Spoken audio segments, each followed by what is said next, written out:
So here's what it says. Aussie drivers hit with another speed limit change on major regional highway.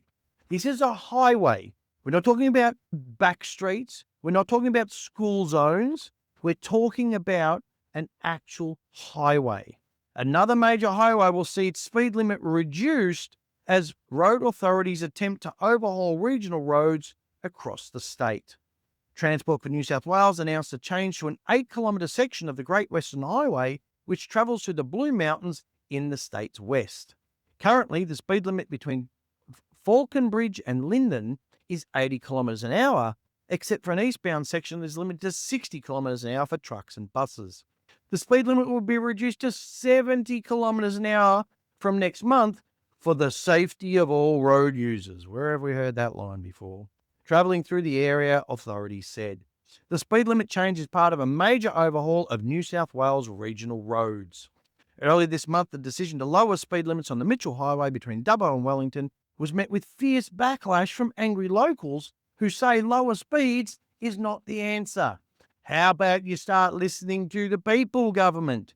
Remember, you are there to represent the people, not to push through your own agendas. In New South Wales, residents in the Dubbo region also oppose speed limit reductions.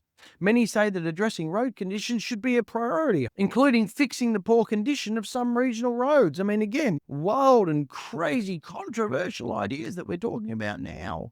I mean, this is what's going on.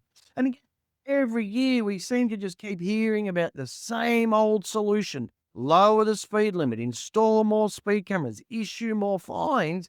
Yet despite all of that, as I keep saying, the road toll continues to increase in most states because, of course, the underlying issues are never actually addressed. Poor road conditions, driver fatigue, distraction, inattention, poor driver training, all of these things. Now, one of the things that I've said many times on these videos and our radio shows before is that single vehicle accidents continue to represent a significant portion of the road toll. That's where people are driving on these roads so slow that they fall asleep, drive off the road and hit a tree. Now, this surely raises questions about whether continually lowering speed limits, especially on these open highways, is really actually addressing the true issues. And again, let's not forget, most of these speed limits were originally set decades ago.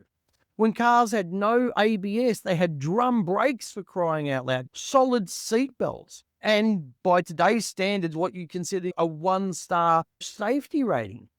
Now, today we have vehicles with 4 and 5-star NCAP safety ratings, ABS, seatbelt pretensioners, disc brakes, multiple airbags, and a host of other safety features.